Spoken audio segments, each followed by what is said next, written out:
अनेक महत्वपूर्ण समाचार। जम्मू काश्मीरना मुख्यमंत्री उमर अब्दुल्लाए इंडिया गठबंधનમાં કંઈપણ સ્પષ્ટ ન હોવાની વાત કહી અને ગઠબંધનને સમાપ્ત કરવાની વાત કહી હતી, જેના પર શિવસેનાના સાંસદ સંજય રાઉતે इंडिया ગઠબંધનની સ્થિતિને લઈ અને કોંગ્રેસને જવાબદાર ઠેરવી હતી। ઉપરાંત સંજય રાઉતે કોંગ્રેસને ચેતવણી આપતા કહ્યું કે જો ગઠબંધન ફક્ત લોકસભા માટે જ હતું તો કોંગ્રેસે સ્પષ્ટતા કરી દેવી જોઈએ, પરંતુ કોંગ્રેસે કંઈપણ બોલતા પહેલા વિચારવું જોઈએ કે એકવાર ગઠબંધન તૂટ્યા બાદ કોઈપણ ગઠબંધન કોંગ્રેસ સાથે નહીં થાય।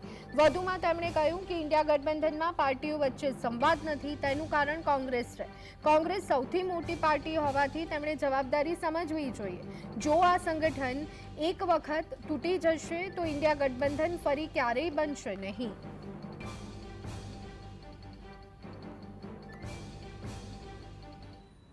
हम एक साथ लड़े, अच्छा रिजल्ट भी आया है।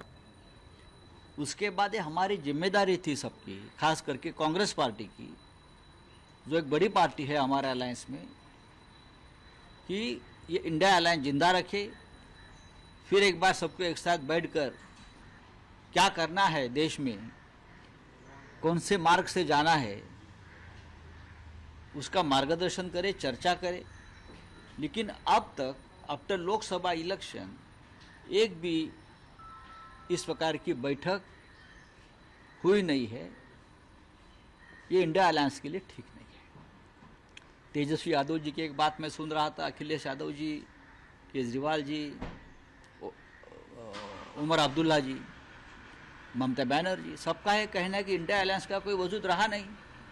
लोगों के मन में इस प्रकार की भावना अगर आती है तो उसके लिए इस अलायंस की सबसे बड़ी पार्टी जो है वो जिम्मेदार है।